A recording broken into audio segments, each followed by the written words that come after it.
Hello दोस्तों, जय श्री राम। मैं कमलेश यादव आपके अपने यूट्यूब चैनल एस के स्टडी अब में हार्दिक अभिनंदन करता हूं। आप सभी हमारी जो अभी अपने क्लास में चल रहा है मेवाड़ का इतिहास, मेवाड़ के इतिहास की बात करें तो आपने देख रहे होंगे। पहली बात तो ये कि आप इसको देख रहे होंगे और नहीं देख रहे हो तो देखने लग जाओ, काफ़ी फ़ायदा मिलेगा, काफ़ी बेनिफिट। मैं कई क्वेश्चन ऐसे बताता हूँ जो हूबहू एग्ज़ाम में आपको देखने को मिलते हैं। अब बात करें अपन तो पिछली जो 2 क्लास हो गए, इसके 2 पार्ट हो चुके हैं। उसमें आपको मैं बताऊं, पहले मैं सामान्य जानकारी के बारे में बताया था और दूसरी की बात करें तो जो शासक थे प्रमुख रूप से रावल रतन सिंह के तक के कौन कौन से थे। कालभोज आ गया, बप्पा रावल थे जो वो आ गए थे। फिर आलू रावल अल्लट आ गए थे। उसके बाद में बात करें तो शक्ति सिंह आ गए थे। शक्ति सिंह के बाद बात करें जेतर सिंह आ गए थे। और जेतर सिंह के बाद की बात करें तेज सिंह आए थे। और तेज सिंह के बाद आए थे वो कौन थे, तेज सिंह के बाद समर सिंह आ गए थे। इनके बारे में अपन ने देख लिया था। आज जो देखेंगे वो है समर सिंह के पुत्र कौन, रावल रतन सिंह। कौन है, रावल रतन सिंह। उनके बारे में अपन चर्चा करेंगे। रावल रतन सिंह भी मेवाड़ के इतिहास में बहुत ही महत्वपूर्ण, कई बार क्वेश्चन इन्हीं के यहाँ से उठाता है। कितना अच्छा टॉपिक है रावल रतन सिंह, मेवाड़ के इतिहास में बहुत ही महत्वपूर्ण योगदान है इनका। क्या क्या हुआ था रावल रतन सिंह के समय। तो रावल रतन सिंह की बात करें तो सबसे बड़ी बात यह है कि इनके एक तो क्या पत्नी थी, वो उसका नाम था पद्मावती। पद्मावती जो रानी थी बहुत ही सुंदर थी। अलाउद्दीन खिलजी से युद्ध होने का जो कारण था प्रमुख रूप से तो यह भी माना जाता है कि उसकी सुंदरता ऐसी थी जिसके बारे में अभी मैं आपको आगे बताऊंगा पूरी कहानी क्या थी। और बात करें रावल रतन सिंह के बारे में तो इनकी जो पत्नी थी या रानी थी कौन, पद्मावती, उसके चाचा और भतीजा थे गोरा और बादल। तो वो ऐसे वीर योद्धा थे, अपने जो राजा या सम्राट थे उनके लिए उसने अपना जो जीवन था वो भी बलिदान कर दिया था। और उन्हीं के कारण मिट्टी भी चंदन है राजस्थानी, यह एक कविता है नरेंद्र सिंह जी की, बहुत ही शानदार कविता है। कभी मौका मिले तो आप इसको सुनना। कई कवि जो कुमार विश्वास हैं ये गाते हैं, तब आप इसको सुनना। बहुत ही मतलब गौरवान्वित करती है, अपने आप को जोश से भर देती है ये कविता। अब बात करें तो अलाउद्दीन खिलजी को जब पद्मावती के बारे में पता चलता है तो युद्ध होता है। और बात करें गोरा बादल की तो वो उनका सिर कटने के बाद भी वो युद्ध लड़े थे। सिर कटने के बाद भी युद्ध लड़े थे, वो थे गोरा बादल। तो अब चर्चा करते हैं अपन रावल रतन सिंह की। तो रावल रतन सिंह का जो शासनकाल था वो कब से कब तक रहा, तो ये शासनकाल रहा था, हंसो रोड़ा मत करो भाई, 1301 से लेके भैया इनको बाहर निकालो, निकाल दो। 1303 से लेके 1301 से लेके 1303 तक इनका शासनकाल रहता है। ठीक है साथियों, अब बात करते हैं रावल रतन सिंह की। तो इनके क्या थी, एक पत्नी थी या रानी थी। जो प्रथम रानी थी इनकी, प्रथम रानी लिख के करना आपको, प्रथम रानी। प्रथम रानी का जो नाम था वो क्या था, नागमती। नागमती। अब मैं पहले आपको इसकी पूरी कहानी सुनाऊंगा, उसके बाद में आपको मैं लिखवाऊंगा क्या क्या हुआ था। नागमती इसलिए बताया कि इसी का रोल होगा, थोड़ा सा इसका बीच में रोल आएगा, इस कारण मैं आपको नागमती के बारे में चर्चा करता हूँ। नागमती जो थी, नागमती का एक बार क्या कर रही थी, सज धज रही थी। तो उस समय क्या करता है, एक तोता आता है। तोते का नाम क्या था वो भी लिख लो। तोता वैसे आगे बता दूंगा, तो हाँ आगे बताएंगे। तोता था, वो तोता कहाँ का था, श्रीलंका की राजकुमारी थी कौन, पद्मावती। पद्मावती का तोता था वो क्या करता है, उड़ता उड़ता आकर जो उदयपुर है जहाँ पे चित्तौड़गढ़ दुर्ग है वहाँ पे क्या करता है, तोता आ जाता है। और जब ये सज रही थी तो उस समय वो तोता क्या कहता है कि आप इतने वो नहीं सुंदर नहीं होते हो भी, कितने सज धज रहे हो, श्रृंगार की जरूरत नहीं होती। अगर आप इतने सुंदर हो तो श्रृंगार की जरूरत नहीं होती। हमारी जो राजकुमारी है पद्मती, वो इतनी सुंदर है कि अगर वो जब पानी पीती है तो वो पानी भी गले से ऐसे के ऐसे दिखता है, और अगर नाखून भी चुभ जाए उसको तो खून आने लग जाता है, रक्त आने लग जाता है। ये बात किसने सुन ली? रावल रतन सिंह ने सुन ली। किसने सुन ली? रावल रतन सिंह ने सुन ली। तो भैया ये बात सुनते ही रावल रतन सिंह का मन है वो इतना प्रेम के अंदर टूट गया कि यार ऐसी भी कोई चीज़ है क्या। उसका नींद चैन सब खो गया, नींद चैन सब खो गया, और उसको सपने आते हैं अजीब अजीब से, और उसका मन एक ही बात कर रहा था, वो ये है, रास्ता बदल लूँ कैसे तेरे इंतज़ार का। उससे इंतज़ार भी नहीं हो रहा था कि रास्ता बदल लूँ कैसे तेरे इंतज़ार का, अब परवाह नहीं है मेरी जान की, अब परवाह नहीं है मेरी जान की। देखा भी नहीं फिर भी याद आते हो, देखा भी नहीं फिर भी याद आते हो, बस ऐसी ही आदत है दिल को तेरे प्यार की, बस ऐसी ही आदत है तेरे प्यार की। तो ये बात किसने कह दी? रावल रतन सिंह ने। उसको सपने में आती है कि भाई अब मेरे से इंतज़ार नहीं हो रहा है, कैसे मैं वहाँ जाऊँ। और उसने हिम्मत की और वो क्या करता है, जोगी का वेश धारण करता है, और कहाँ पहुँच जाता है? श्रीलंका पहुँच जाता है। हीरामन तोते के साथ कहाँ पहुँच जाता है? श्रीलंका पहुंच जाता है। और श्रीलंका पहुंचकर जो गंधर्व सेन है, श्रीलंका का राजा कौन था उस समय? गंधर्व सेन। गंधर्व सेन, गंधर्व सेन की पुत्री कौन थी? चंपावती थी। गंधर्व सेन की पुत्री थी पद्मावती, और इसकी पद्मनी कौन थी? पद्मनी क्या, गंधर्व सेन की पत्नी कौन थी? तो वो थी चंपावती। चंपावती गंधर्व सेन की पत्नी कौन थी? चंपावती ही थी। कौन थी? चंपावती गंधर्व सेन की। और गंधर्व सेन और चंपावती की पुत्री जो थी वो कौन थी? पद्मावती। और ये कहाँ का शासक था? तो श्रीलंका का शासक था। तो ये जो श्रीलंका है यहाँ कौन पहुंच जाता है? रावल रतन सिंह पहुंच जाता है। किसके साथ? तो इसका जो तोता था उसका नाम था हीरामन, और ये हू बहू क्या करता था? मानव की तरह बोलता था। हीरामन तोता क्या करता था? हू बहू मानव की तरह बोलता था। और ये आ जाता है रावल रतन सिंह कहाँ पे? श्रीलंका। श्रीलंका आकर ये रात और दिन इसके दुर्ग के चारों ओर चक्कर लगा था, और रावल इसकी बाट देखता, और इसको मतलब जो रावल ऐसे देखता कि कब ये बाहर निकले पद्मावती, और कब मैं इसको देखूं, लेकिन वो कभी दिखी नहीं। दिखा कौन? ये डोकरा गंधर्व सेन, ये दिखता था इसको बस। गंधर्व सेन 5 दिन 10 दिन तो देखा, कौन है भाई ये, क्या करता है? इसे आता है ना, तो कुछ मांगता है ना कुछ करता है। एक दिन गंधर्व सेन जी भाई साहब पूछ लेते हैं रावल रतन सिंह को कि आप कौन हो भाई साहब, क्या चक्कर है आपका, कैसे आटे लगा रहे हो। तो ये फिर क्या करता है रावल रतन सिंह, क्या करता है ये डायरेक्ट अपने, बात करें तो आजकल के जो जितने भी प्रेम में चलते हैं, किसी की हिम्मत नहीं होती कि डायरेक्ट बात करने की, सब इनडायरेक्ट रूप से बात करते हैं। ये बंदा डायरेक्ट बोलता है कि मुझे आपकी जो पुत्री है पद्मावती, उसके बारे में मैंने आपका जो तोता है हीरामन तोता, उसके मुंह से उनके बारे में ऐसी सुनी है, और मुझको प्रेम हो गया है आपकी पुत्री से, और मैं उससे शादी करना चाहता हूँ। तो ये बात सुनकर ये बोलता है कि कौन हो आप, कहाँ से, पहले ये तो बताओ, शादी तो कर लेंगे। तो ये बोलता है भाई साहब कि मैं मेवाड़ का शासक मेवाड़ का शासक हूँ, और रावल रतन सिंह हूँ। ये बात सुनते ही भाई साहब, उस जमाने में मेवाड़ का जो चर्चा था वो अलग ही था। हर जगह जो नाम गूंजा था करता था वो मेवाड़ का।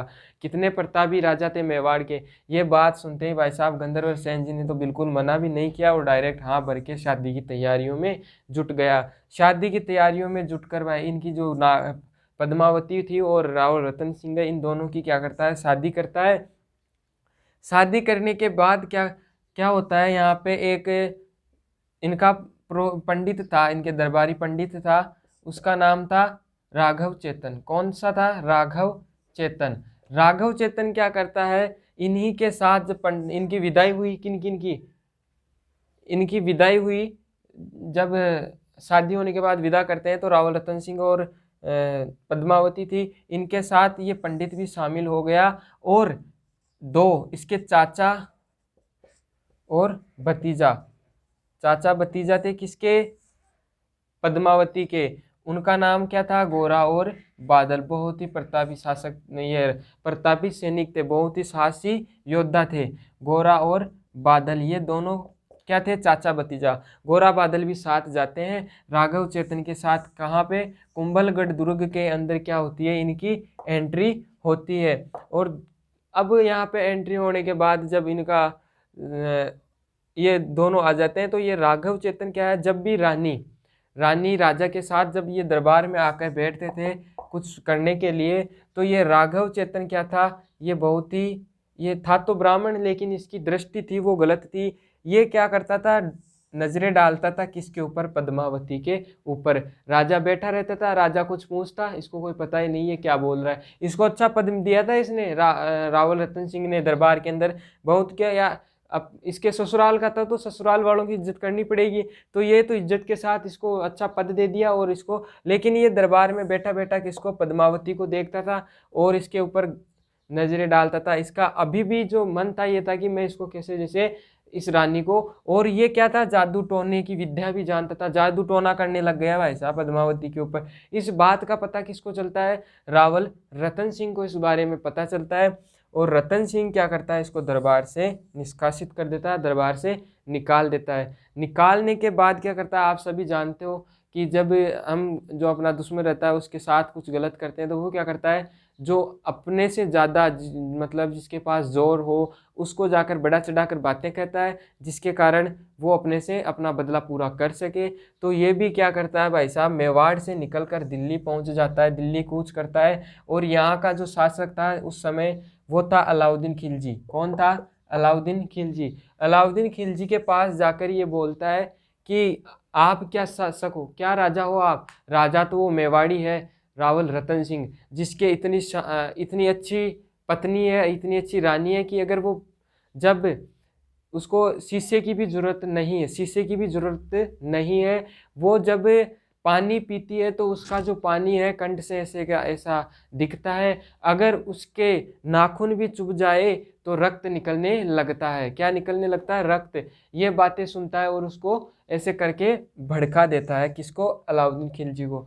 अलाउद्दीन खिलजी भाई साहब आता है, संधि का नाम लेकर पहुंच जाता है कहाँ? मेवाड़ पे। यहाँ आके बोलता है कि हम आपसे संधि करना चाहते हैं, तो इससे बातचीत करी तब। और अपने राजस्थान में एक परंपरा है, जब भी हमारे कोई मेहमान आता है तो हम उसको दरवाजे तक छोड़ने जाते हैं। तो यही किसने किया? और इसको क्या, गोरा और बादल ने, जो गोरा था इसने बोला कि महाराज ये पता नहीं, ये आदमी मेरे को लग नहीं रहा कि ये अपने साथ गलत करने आया है, कुछ गलत करेगा, आप इसकी बातें मत सुनो। लेकिन क्या करता है भाई साहब? ये जो रावल रतन सिंह है ये गोरा को डांट देता है और बोलता है कि तुम क्या जानो राजनीति, तुम क्या जानो राजनीति। ये बात सुन के गोरा और बादल क्या करते हैं? यहाँ दरबार छोड़ के चले जाते हैं। और पीछे से जब ये इनको दरवाजे तक छोड़ने गया तो रावल रतन सिंह, अलाउद्दीन खिलजी की सेना के जो सैनिक थे बाहर खड़े थे, वो क्या करते हैं? इनको उठाकर ले जाते हैं और दिल्ली ले आते हैं, यहाँ दरबार में आकर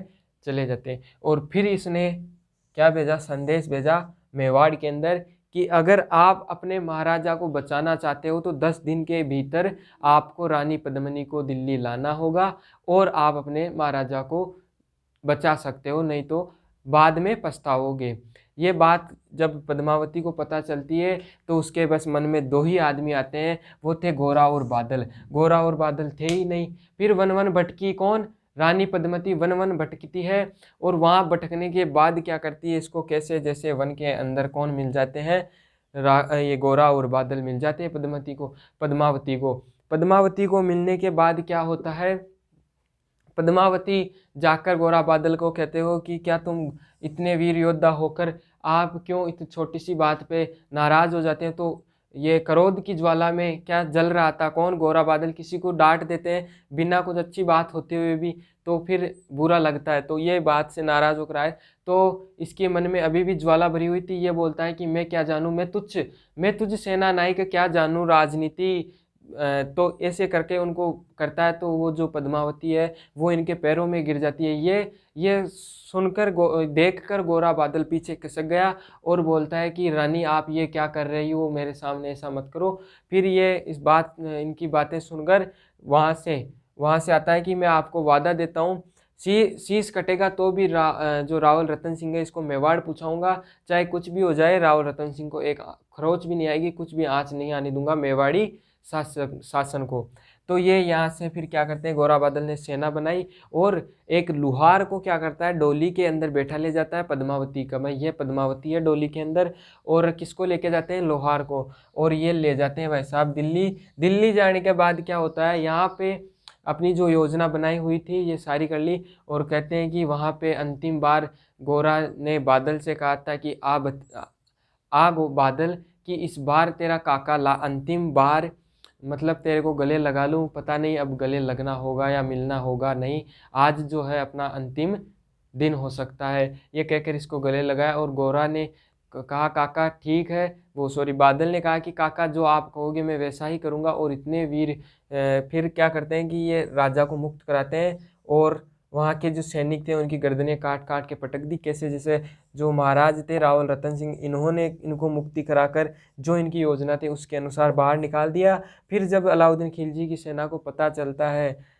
तो फिर ये पता चलने के बाद ये लड़ते हैं और कहते हैं कि जो ये गोरा था, गोरा की क्या थी, गर्दन भी कट गई थी, लेकिन फिर भी शीश जो इनका धड़ था वो भी लड़ा था।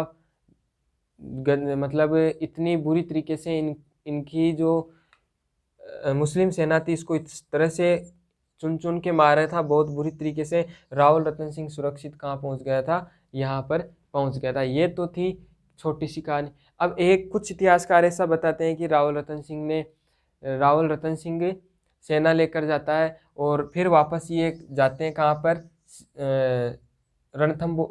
चित्तौड़गढ़ पर, और आक्रमण करता है ये कौन, कुछ दिनों तक ये दरवाज़ा, विशाल दरवाज़ा है चित्तौड़गढ़ दुर्ग का, उसको क्या खोल नहीं पाए थे।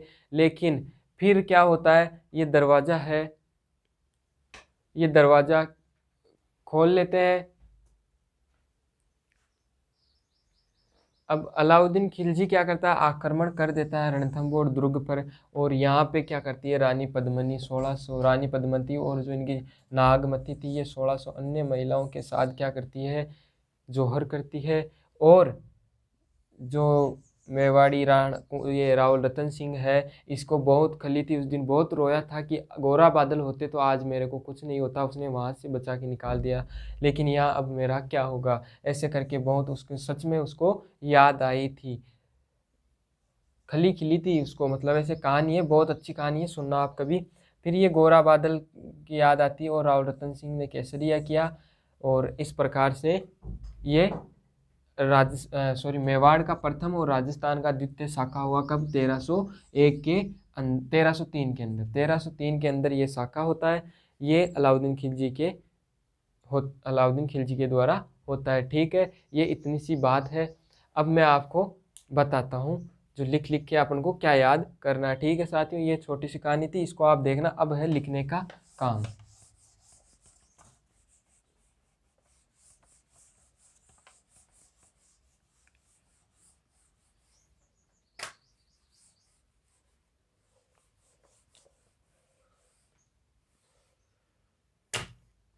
तो अब लिखो, रावल रतन सिंह का शासनकाल कब से कब तक रहा, 1301 से लेके 1303 तक इनका शासनकाल रहा।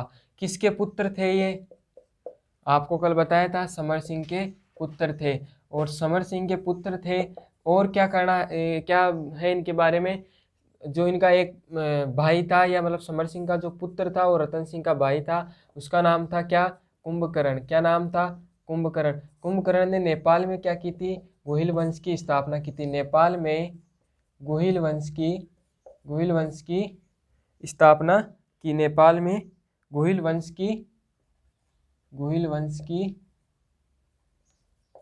की स्थापना।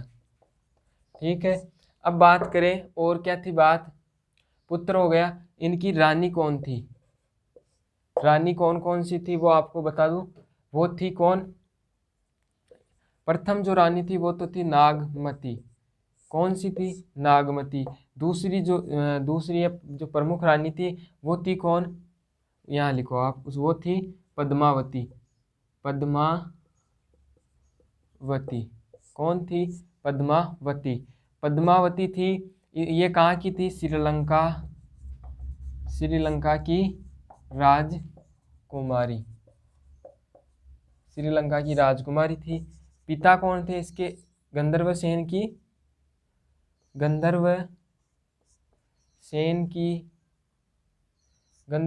की पुत्री व गंधर्व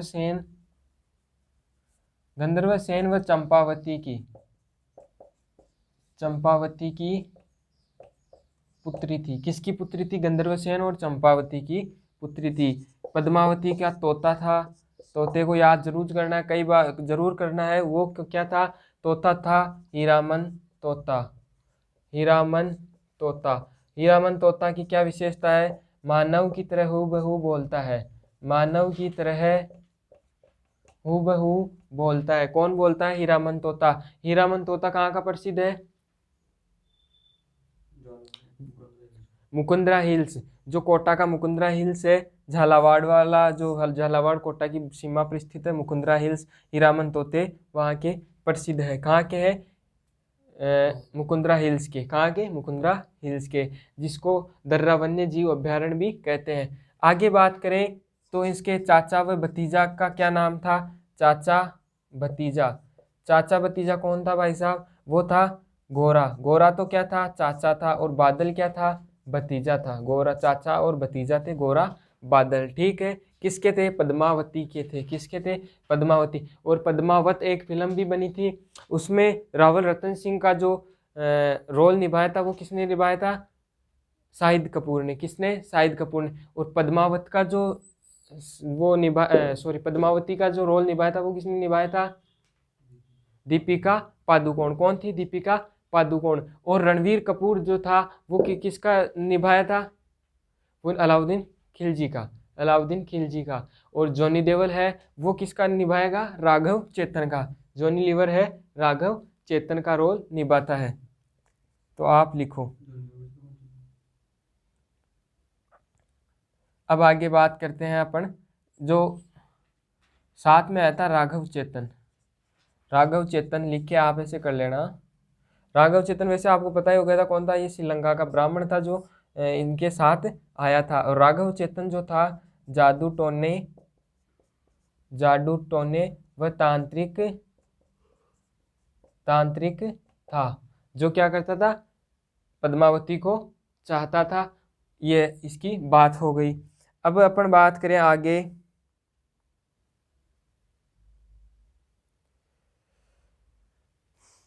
इसको अब हटा देते हैं अपन। ठीक है साथियों, ये नोट कर लेना आप। अब होती है राघव चेतन से आगे बात स्टार्ट। राघव चेतन ने क्या किया? राघव चेतन ने, अब थोड़ा सा रावल रतन सिंह के बारे में अपन एक बार और देख लेते हैं। रावल रतन सिंह, तो रावल रतन सिंह जो था ये गोहिल वंश का अंतिम शासक था। पूछ ले एग्जाम के अंदर कि गोहिल वंश का अंतिम शासक कौन सा था, तो वो कौन सा था? रावल रतन सिंह था। कौन सा था? रावल रतन सिंह था। अब ये जो राघव चेतन है, राघव चेतन ने क्या किया? अलाउद्दीन खिलजी के सामने रानी पद्मिनी की सुंदरता का बखान किया।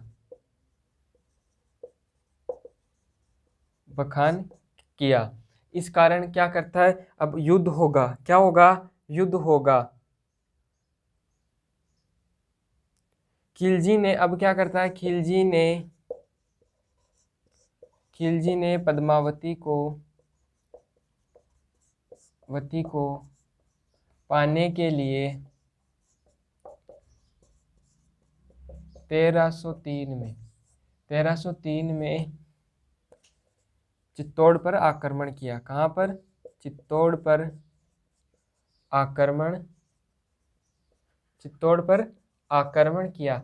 किसने आक्रमण किया? अलाउद्दीन खिलजी ने। कब किया? 1303 में किया। अब जो युद्ध करने के प्रमुख कारण है क्या क्या थे बताते हैं इतिहासकार कि युद्ध होने के एक ही कारण नहीं था, वो आप सभी को कोई सा भी एग्जाम हो एक तो ये ऑप्शन रहेगा ही रहेगा, एक तो सामरिक महत्व के कारण। क्या? चित्तौड़गढ़ दुर्ग का सामरिक महत्व होने के कारण। कोई सा भी युद्ध हो एक तो जो दुर्ग था उसके सामरिक महत्व के कारण, एक इनकी क्या व्यापार करते थे, इधर उधर जाते आते थे तो उसमें रोक टोक होती थी इस कारण, और एक अपने जो शासन थी उसमें अपनी धाक जमाने के लिए भी ये युद्ध करते थे। तो लिखिए आक्रमण के कारण या युद्ध के कारण, आक्रमण के प्रमुख कारण। तो देखिए भाइयों क्या क्या प्रमुख कारण थे वो आपको मैं बता देता हूँ। तो एक तो लिखिए चित्तौड़गढ़ दुर्ग का सामरिक महत्व। कौन से दुर्ग का? चित्तौड़गढ़ दुर्ग का सामरिक महत्व होने के कारण ये युद्ध होता है। और क्या कारण था? तो और ये जो कारण था वो था एक अलाउद्दीन खिलजी की साम्राज्यवादी नीति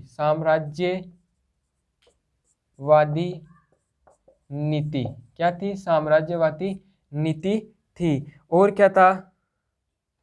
जो अलाउद्दीन खिलजी के लिए प्रतिष्ठा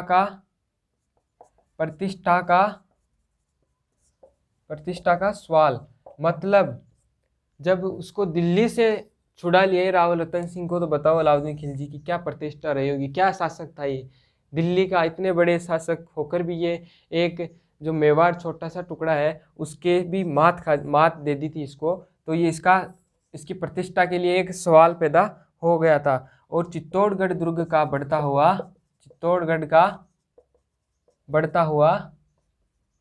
प्रभाव, जहां देखो वहां क्या गूंज रहा था? चित्तौड़ ही चित्तौड़ गूंज रहा था, तो इससे भी इसको जलन होने लग गई थी। और एक प्रमुख जो कारण था वो पद्मावती का था ही, रानी पद्मावती की सुंदरता, ये भी एक प्रमुख कारण था। ठीक है साथियों, अब अपन आगे करते हैं चर्चा, आगे क्या होता है।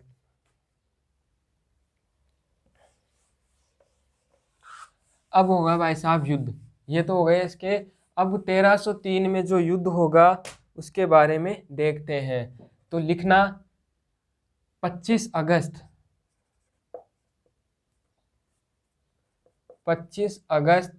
1303 को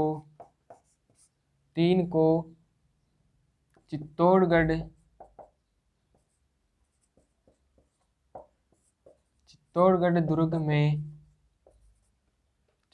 दुर्ग में पद्मावती ने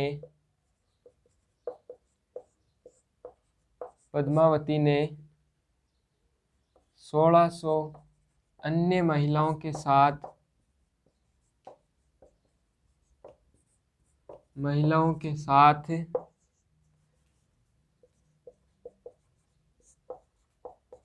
जौहर किया।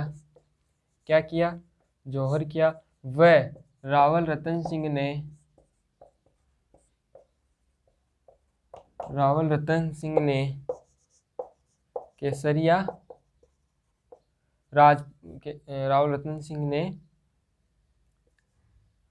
राजपूत योद्धाओं के साथ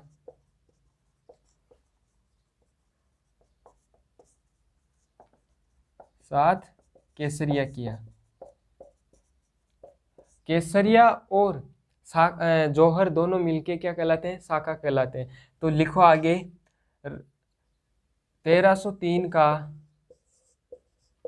चित्तौड़गढ़ दुर्ग का साका, राजस्थान का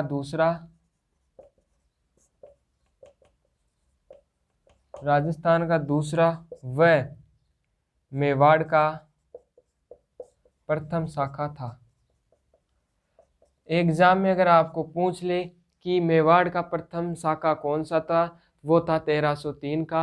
राजस्थान की बात करें, राजस्थान का दूसरा शाखा कौन सा था, तो वो भी चित्तौड़गढ़ दुर्ग वाला ही था। और ये जो शाखा हुआ था चित्तौड़गढ़ का, कौन सा था, दूसरा था। और एक जो प्रथम शाखा कौन सा था फिर, तो मैंने आपको जब हम रणथंभौर के चौहान पढ़ रहे थे उस टाइम पे मैंने आपको बता दिया था 1301 के अंदर होता है किसके, हमीर और अलाउद्दीन खिलजी के मध्य जो शाखा होता है वो कौन सा था, 1301 का जो रणथंभौर दुर्ग का शाखा था वो हुआ था। ठीक है, यह आपने नोट कर लिया। आगे देखते हैं आगे क्या होता है।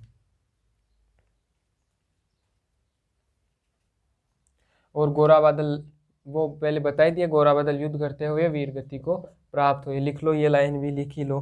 कौन से सैनिक, आ जाए क्वेश्चन, गोरा बादल की किस युद्ध में शहीद वो वीर गति को प्राप्त हुए थे, तो लिखो गोरा बादल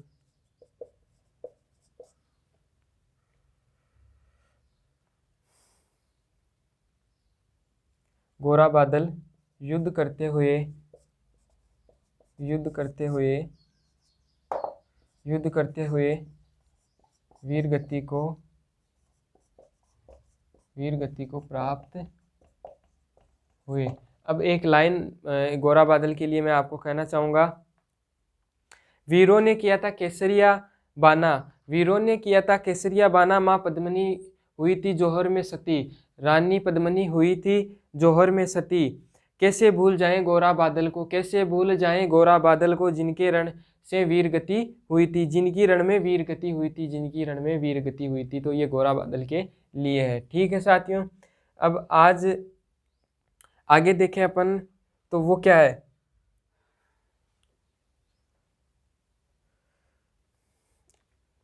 अब जो आगे इसको एक बार हटा देते हैं।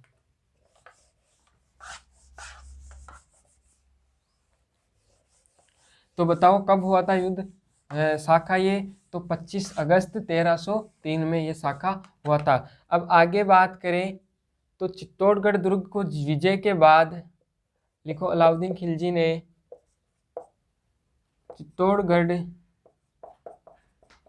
चित्तौड़गढ़ दुर्ग को विजय करने के बाद अपने पुत्र खिज्र खां को सौंप दिया। किसको सौंप दिया, खिज्र खां को सौंप दिया। और नाम बदलकर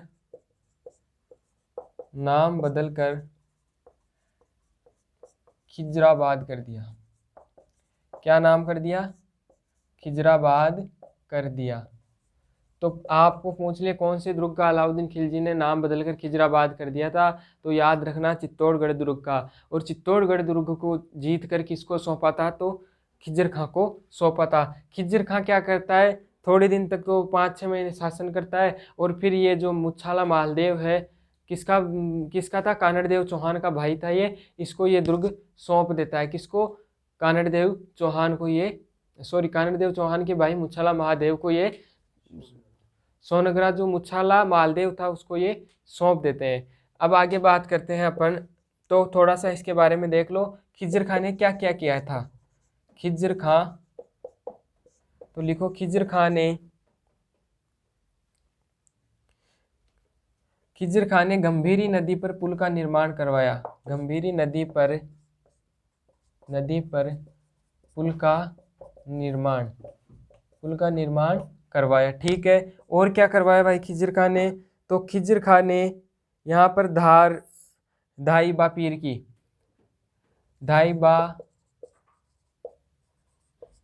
की मस्जिद का निर्माण करवाया। ये तो करवाना था ही इसको, मस्जिद का निर्माण करवाया। ठीक है साथियों, आगे बात करें तो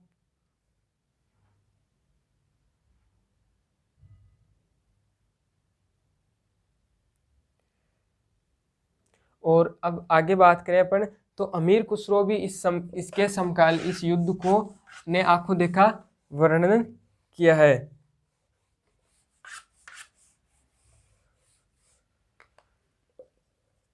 अमीर खुसरो ने इसी युद्ध का करेगा ना। अमीर खुसरो ने इस युद्ध का आंखों देखा वर्णन किया। अमीर खुसरो ने इस युद्ध का वर्णन किया। और ये जो वर्णन किया है वो कौन सी पुस्तक में लिखी है इन्होंने, तो उस पुस्तक का जो नाम है, उस पुस्तक का जो नाम था वो खुजाइन उल फतू है। क्या था? खजाइन उल फतू है। क्या नाम था? खजाइन उल फतू है, जो रचना थी अला अमीर खुसरो की है। और इसमें क्या मिलता है? चित्तौड़गढ़ दुर्ग का आंखों देखा वर्णन मिलता है। ठीक है साथियों, और इसका जो अन्य नाम है, या इसको तारीख दीन इलाही, तारीख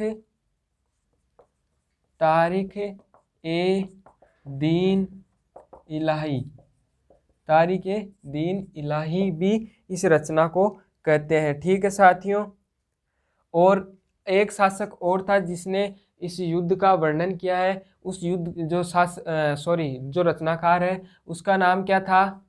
उसका जो नाम है वो था मलिक मोहम्मद जायसी, और उसकी रचना थी क्या? पद्मावत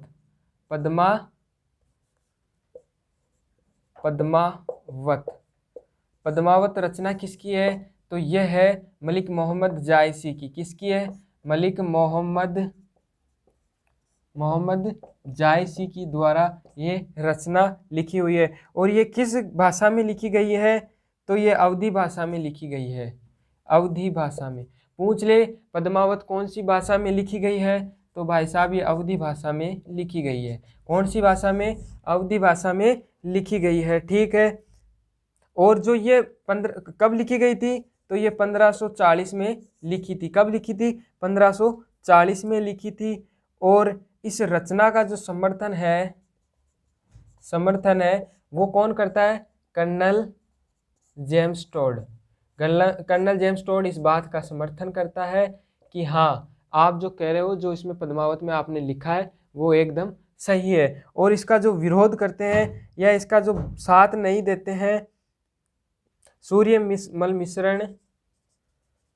मिश्रण थे भाई साहब। सूर्यमल मिश्रण इसका समर्थन नहीं करते। तो आपको पूछ ले कि पद्मावत का जो समर्थन है वो किस शासक ने किया था? तो शासक नहीं, किस इतिहासकार ने किया था। पद्मावत का समर्थन किस इतिहासकार ने किया था?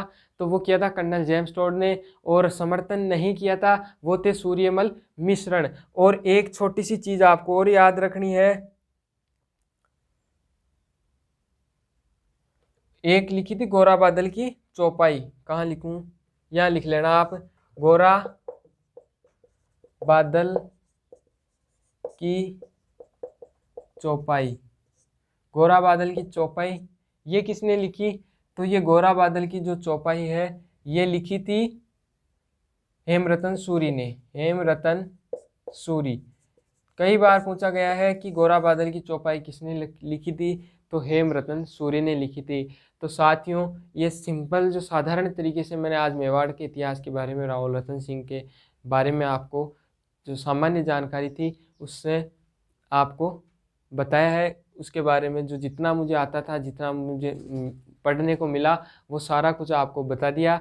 आशा है आपको वीडियो काफ़ी पसंद आएगा। साथियों, अगर आपको वीडियो पसंद आता है तो अपने मित्रों के साथ साझा करना, लाइक शेयर और सब्सक्राइब करना है। साथियों, मैं इतना ही कहूँगा कि आप जितना सपोर्ट करोगे हम उतने ही आगे जाएंगे। आपके बिना कुछ भी संभव नहीं है। और अगर आप जो चाहते हो, अगर उसकी ठान लो कि मुझे करना ही है, तो आप कर सकते हो, कोई बड़ी बात नहीं है। ठीक है साथियों, एक छोटी सी आपको मैं भी सुनकर ये आपको सुनाना चाहता हूँ। मंजिल ने हौसलों से कहा कि तेरे बस की बात नहीं। मंजिल ने हौसलों से कहा तेरे बस की बात नहीं। हौसलों ने मंजिल की आंखों में आंखें डालकर बोला, चल झुट्टी तेरी इतनी औकात नहीं, चल झुट्टी तेरी इतनी औकात नहीं। ठीक है साथियों, धन्यवाद। मिलते हैं अगले वीडियो में, तब तक के लिए धन्यवाद। जय हिंद, जय भारत। Thank you.